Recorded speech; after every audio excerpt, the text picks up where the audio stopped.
Good morning. This is Aisha Khalid, and this is today's Quiet Echo. A man came in this week for the usual things: his blood pressure, the refill on his cholesterol pill, the knee aching before the rain comes. He has been my patient for most of the 20 years I have practiced in this town, and he is not a man who wastes my time. So when he stopped at the door on his way out and stood there a moment, I sat back down. He is a quiet man. A farmer for most of his life before his knees gave out and he sold the herd. In 20 years he has asked me for very little and complained about even less.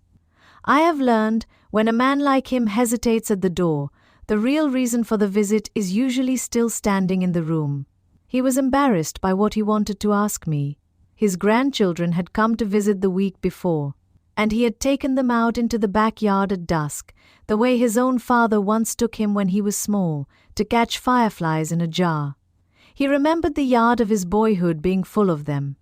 A whole field, blinking on and off, more than any one boy could ever catch. He stood out there this summer with his 2 grandchildren, and they waited in the grass, and in a whole hour the children saw 3. Now, the children were not disappointed.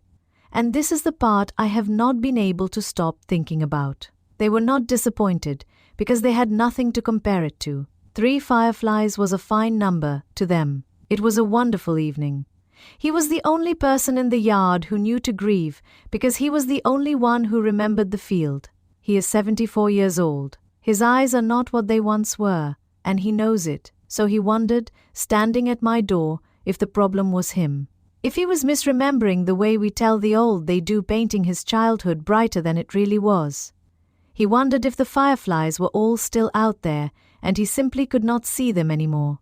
And I will tell you something. Part of him was hoping I would say yes, because it is an easier thing to lose a little of your own eyesight than to lose the thing you carried a child outside, in the dark, to show them. I told him the truth. His eyes are fine. He is not misremembering anything. The fireflies really are fewer than they were. The people who study these things, who actually count them, estimate as many as 1 in 3 firefly species in North America may now be at risk of disappearing, crowded out, mostly, by the meadows we have paved and the lights we leave burning all night long. He had not read a word of the research. He did not need to. He had stood in his own backyard and counted 3 where there used to be a field, and he was right. I told him he had the eyes of a man who had been paying attention his whole life, and there was nothing wrong with them at all. The wrongness was not in him. It was out in the dark, which has fewer lights in it every year, and almost no one keeping the count. I have spent 20 years in this work learning to notice the things a body does quietly, long before it ever announces them out loud. A number on a chart drifting a little, each year, in the wrong direction. A weight coming off a patient who was not trying to lose it. The serious things, in my experience, almost never arrive with a knock at the door. They arrive as a small difference from last year, the kind of difference no one writes down until it is already far along. The body keeps a record we mostly forget to read. And we do not call it a diagnosis until the day it finally grows loud enough to frighten us. A backyard full of fireflies going dark is the very same kind of loss. It has no single night. There is no one evening the lights all go out for good and somebody sounds an alarm. It is only ever fewer than last year, and fewer than the year before. Until one summer an old man is standing in his own grass, with 2 small grandchildren, counting on the fingers of one hand what used to fill the entire dark. The trouble with a loss this slow is it never once feels like an emergency, and so no one is ever called. There is no siren the night the fireflies finally thin out. There is only a good and gentle man, embarrassed in my doorway, quietly asking his doctor whether the failing thing might be himself. And I needed him to hear me say this. It is not him. When the world dims a little, year after year, the people who notice it first are not imagining things.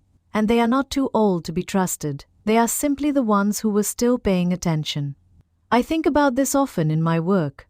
So much of what matters most gets lost slowly, in the margins, while the rest of us are busy watching the loud and sudden things. A marriage, a memory, a whole field of small lights at the edge of a yard. The slow losses do not make the news. They only make a person, years later, wonder quietly if the fault was in their own eyes. So before he left, I told him to do just one thing for me.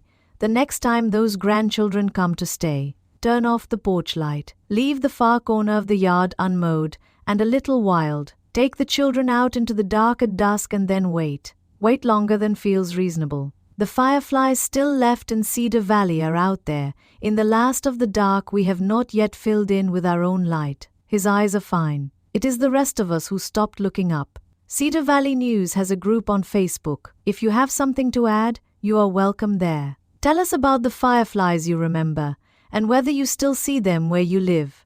I will put the link in the show notes. This is Aisha Khalid, your host for today's Quiet Echo. Thanks for listening. Quiet Echo is part of the fictional Cedar Valley News series, written by Evan Swenson, publisher, and Claude Marshall, AI developmental editor. While the people and town of Cedar Valley are fictional, the decline of North American fireflies described in this episode is real.